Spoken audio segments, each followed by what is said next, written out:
जोहार public action news में आप सभी को स्वागत है। अभी हम आपका पिलाई होल चाईबासा में है और यहाँ मानकी मुंडा संघ कोलान पोड़ाहाट केंद्रीय समिति का जो है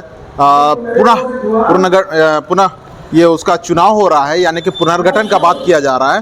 तो हम लोग यहाँ पे देखते हैं कि पुनर्गठन कैसे होगा, क्या क्या नियम हल है। ऐसा नियमावली तो हमारे पास लगभग देखा जाए 4 पेज का नियमावली है, लेकिन 4 पेज का नियमावली तो हम नहीं बता पाएंगे, काहे कि हम पॉइंट बताएंगे और क्या क्या इसमें ये लोग ये रखा है उसको लेकर के हम लोग बात करेंगे, काहे कि इसी के आधार पर वो लोग चुनाव करेंगे। इसी के आधार पर काहे कि वो लोग सब समिति से इसको तय किया है। तो इसमें कार्य क्षेत्र है संपूर्ण कोलान पोड़ाहाट में होगी और इसको मानकी मुंडा संघ कोलान पोड़ाहाट केंद्रीय समिति का ये आज पुनः चुनाव हो रहा है। तो हम लोग देखते हैं कि इसमें क्या होना चाहिए, क्या नहीं होना चाहिए, इसमें संघ के उद्देश्य क्या है, संघ के पदाधिकारी कार्यकारिणी सदस्य को चयन होना चाहिए, है ना। तो इस प्रकार का है। हम लोग ज़्यादा हम लोग नहीं विस्तार करते हुए हम लोग सबसे पहले हम लोग देखते हैं कि संघ को चलाने की जिम्मेदारी किसका होगा।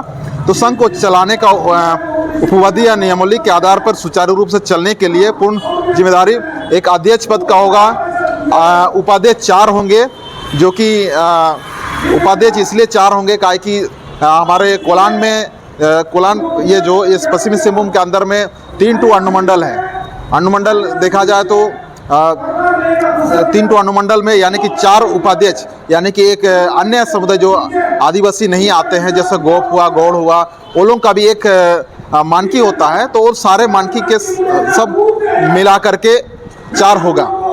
तो हम लोग समझ सकते हैं कि इसमें मानकी में जो है वही अध्यक्ष बन सकते हैं और जो भी मानकी है मतलब उपस्थिति उसका 60% इसका मुंडा मानकी का जो चुनाव वगैरह होता है तो उसमें 60% उसका ये उपस्थिति होगा, वही जाके अध्यक्ष का चुनाव लड़ सकता है। अगर उसका 60% अगर चुनाव में ये नहीं है, मतलब उपस्थिति नहीं है, तो चुनाव नहीं लड़ सकता। इस प्रकार का है। सचिव 1 बनेंगे, कोषाध्यक्ष 3 बनेंगे, सलाहकार अभी नहीं बनेंगे, बाद में बनेंगे। सलाहकार तभी बनाया जा सकता है जब वो लोग बाद में एक ये होगा, तय होगा कि किसको किसको सलाहकार बनाने का किया जा सकता है। उसके बाद प्रवक्ता 1 का भी घोषित किया गया है, उसको 2 भी बनाया जा सकता है। इस प्रकार का संघ के पदाधिकारी के चयन होने की पात्रता क्या है, मतलब इसमें पदाधिकारी कौन बन सकते हैं। पदाधिकारी वो लोग बन सकते हैं जो संघ की बैठक में कम से कम 60% उसका उपस्थिति अनिवार्य है कि नहीं है। और दूसरा बात है, मानकी या मुंडा पद पर किसी न्यायालय में मुकदमा नहीं चलता हो, वही आदमी बन सकता है। इसमें किसी प्रकार का न्यायालय में यानी कि चोरी डकैती चाहे अन्य किसी प्रकार का मुकदमा उसके ऊपर नहीं चल रहा हो, वैसे व्यक्ति बन सकता है। तीसरा नियम यह कि किसी गंभीर अपराध के लिए किसी न्यायालय में मुकदमा नहीं चलता हो, यानी कि गंभीर अपराध जैसे वो बलात्कार हो गया, चाहे मर्डर हो गया, चाहे अन्य कोई अगर अपराध उसके ऊपर चल रहा है, अगर उसका न्यायालय में लंबित है, अपराध है, वो कभी भी सजा का ये भागी बन सकता है, तो उसको यहाँ पे अध्यक्ष पद वो नहीं लड़ सकता है। चौथा यह है कि किसी भी राजनीतिक दल का सक्रिय सदस्य या पदाधिकारी नहीं होना चाहिए। चौथा बात ये लोग बोल रहे हैं कि ये किसी भी राजनीतिक दल का सदस्य नहीं होना चाहिए। जैसे हमारे राजनीति यहाँ पे जेएमएम है, कांग्रेस है, बीजेपी है, आजसू है, जेएलकेएम है, तमाम अन्य राजनीतिक ये संगठन है, भारत आदिवासी पार्टी है, इस सब का सदस्य वो नहीं होना चाहिए, है ना। 5वां ये है कि यदि कोई राजनीतिक दल का सक्रिय सदस्य या पदाधिकारी होना या बनना चाहता है तो उन्हें सर्वप्रथम संघ से त्याग पत्र देना होगा।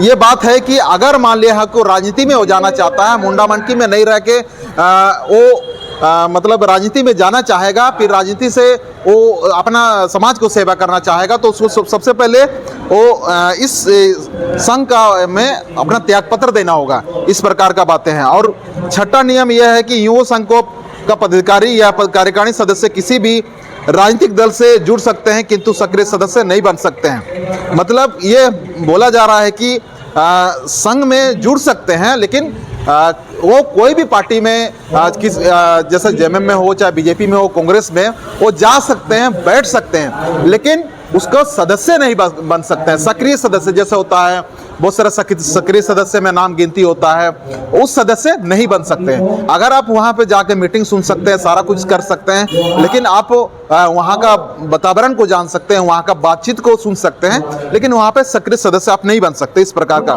फिर हम लोग का आगे हम लोग का नियम जी पॉइंट में, यदि राजनीतिक दल का पदाधिकारी या सक्रिय सदस्य बन जाते हैं तो उनका सदस्यता संघ से स्वतः समाप्त माना जाएगा।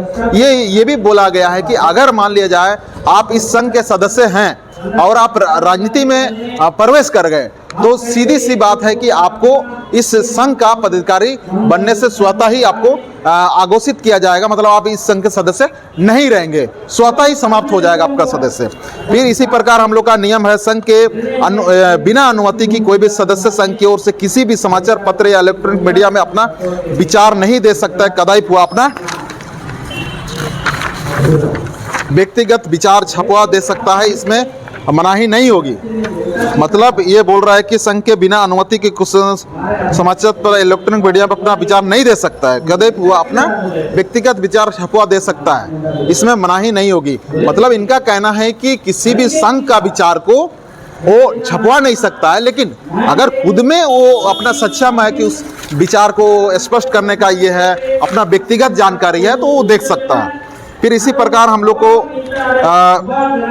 आई संघ के द्वारा निर्णय के अनुरूप कार्य नहीं करने की स्थिति में फिर अगला नियम है कि संघ की बैठक में लगातार 3 बार से अधिक अनुपस्थित होने पर सदस्य स्वतः समाप्त हो जाता है।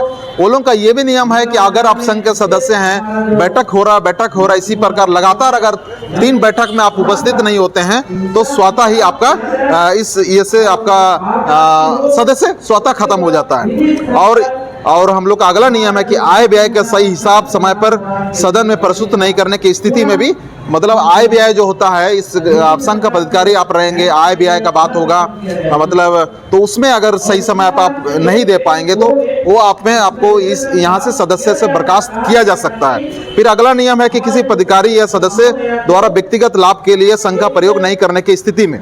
तो तमाम हमारे इस प्रकार से तमाम यहाँ नियम कानून तो है ये है। इस नियम कानून को अभी हम लोग देखते हैं कितने लोग पालन करते हैं, नहीं पालन करते हैं, ताकि तमाम चीज़ों को तो हम लोग बाद में बात करेंगे ही। अभी यहाँ चुनाव चल रहा है, चुनाव में पात्रता कौन हो सकते हैं, यही हम आप लोग को बताना था।